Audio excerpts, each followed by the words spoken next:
Hello everyone, welcome to Harry's Book Cafe. I know I haven't been uploading for a long time, but today I bring you something quite special. So if you look behind me, this Jerusalem look-alike city is called Matera and is based in Italy, in the Basilicata area of Italy, and that's basically the subject of today's book review. And that is Christ Stops at Eboli by Carlo Levi. Now, Carlo Levi is a Jewish Italian writer, doctor, painter. He was born in Turin in northwest Italy. Now, during the 30s, he was quite active in anti-fascism activities. So he was basically forced to exile to this part of the world, all the way from northern Italy. To Basilicata in a city not far from here. So the book is really about the memoir of his exile. Although it sounds quite simple, but it was so well written, and it sort of opened the door, or opened my eyes at least, for me to see a part of Italy or part of history of Italy that I have never knew existed. That opened my eyes to see poverty that I did not know existed in a country like Italy. It reads like something about the Roman Empire or medieval sort of time. But whatever that he's describing actually was in 1940s, 1930s Italy.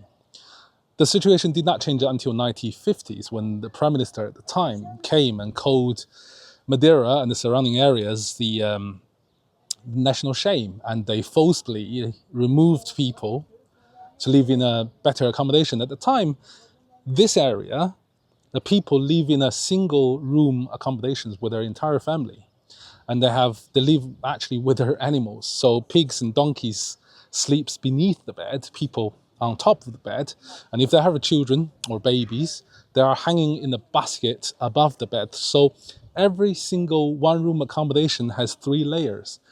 And they were basically occupied by peasantries. And the book detailed the living conditions of the peasant at that time. And it was really, really interesting. Let me just give you some quotes. So this little sentence and paragraph was describing when he first arrived in this area and the accommodation that he had to live in. He was living with a widow who had a room to rent out to him. I entered the black frame door of the widow's house, carrying my bags and followed by my dog, and sat down in the kitchen.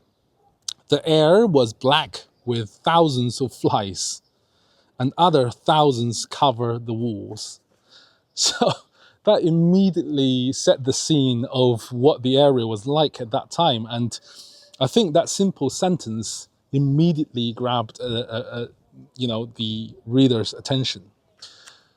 It was a lot and lots of, poverty, absolute, abject poverty that we were lucky enough to never experience.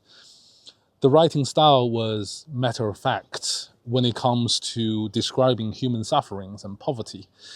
The writer refused to aestheticize suffering. However, when it comes to describing the outward appearance of certain individual, the writer spring the sentences with quite a lot of adjective, which worked together, made it quite funny. So let me just get you another quote that I find, and this one is quite interesting. So this is a paragraph where he described one of the women that was quite into him. She was short and stubby, with a forehead so low that her smooth blue black hair, which she wore parted in the middle and wound about her head in 2 hands, came down almost to her thick dark eyebrows. Below these were a short, wide nose and a full mouth with sharp white teeth. The pale face that peered out from this jungle was filled by her enormous, wide-open, far-away, blue-green, mad eyes, which like lakes surrounded by dangerous quicksand in a setting of rotten tropical foliage. You can get the sense this is really, really funny the way that he writes. He holds nothing back, right? He pulls no punches when he's describing humans' physical look, especially trying to make it a little bit funny. However, as I said before, when he's describing the poverty and human suffering, he deletes all the adjectives and describe everything matter of fact. He just refuses to aestheticize human suffering. I think one of the biggest strengths of the book is how we as a reader, seeing firsthand how he started building up relationship with the peasants. There were 2 doctors already in the village where he was exiled. But those 2 doctors are a little bit of incompetent. One is too old, the other one is just perhaps knows as much medical science as I do, so pretty much useless. The author, the writer, turned out to be the only competent medical profession in that village, and the peasant over time grew to trust him. But at that time, under his pen, the district of Basilicata was an area that magic from witch doctors has equal power to those from medical science. Even in 1930s, 40s, 50s. As I said, it reads somehow like a medieval novel, right?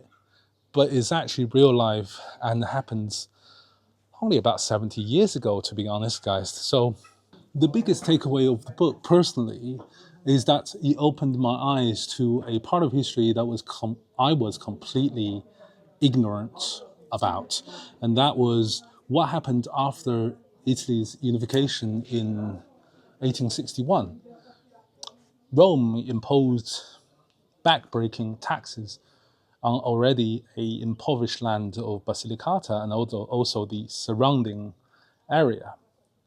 And because of that, there were lots of resistance, and resistance became armed resistance. So those armed resistance were brutally suppressed, and in certain instances, the whole village was massacred. So it sort of opened that part of history that I didn't know about, and it makes me want to read a little bit more about that time in Italy, which I think was absolutely fantastic. In terms of writing, there are some really honest descriptions of what life was like, and one part that you might find a little bit difficult to read is the castrations of female pigs. Again, that opened my eyes. There was vivid and detailed description of the procedure and the reactions of the peasants as well as their female pigs. I never knew female pigs require castration. Still, even today, I mean, it did not explain why that is, but I find that the whole thing fascinating. But in terms of reading that part, you might find it a little bit difficult. It feels almost like a graphical horror novel than a real life documentary. The whole thing was fascinating, at least I find it to be. Find enduringly fascinating about the writing is the writer was able to describe the state of mind of the peasantry perfectly. I know through his pen that these peasants do not care at all about fascism or communism or capitalism. None of the political structure system has any relevance whatsoever to those peasants. Their overwhelming state of mind is one of resignation, of acceptance and indifference. And to actually read that was what the Italian of this area felt at the time really opened my eyes, because I did not know they were like that. If you think that all the Italians or most Italians were happily fascism under the rule of Mussolini, not these guys, they couldn't care less. they have more immediate concerns of their everyday life, their health and economic well-beings, and all of those concerns was described with vividness by the writer.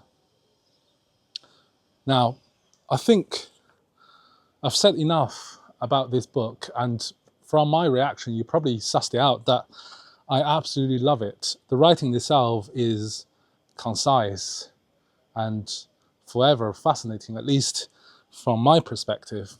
I enjoyed it tremendously. Now, if you are interested in Italy in general and Basilicata in particular, then perhaps this is a book that really should be a good introduction for you to get into. And before I go, this is Matera, right? So one of the oldest cities in the world, and under the writer's sister's pen, when she visited in the late 1930s, early 40s, children were begging on the streets, not for food, but for quinine.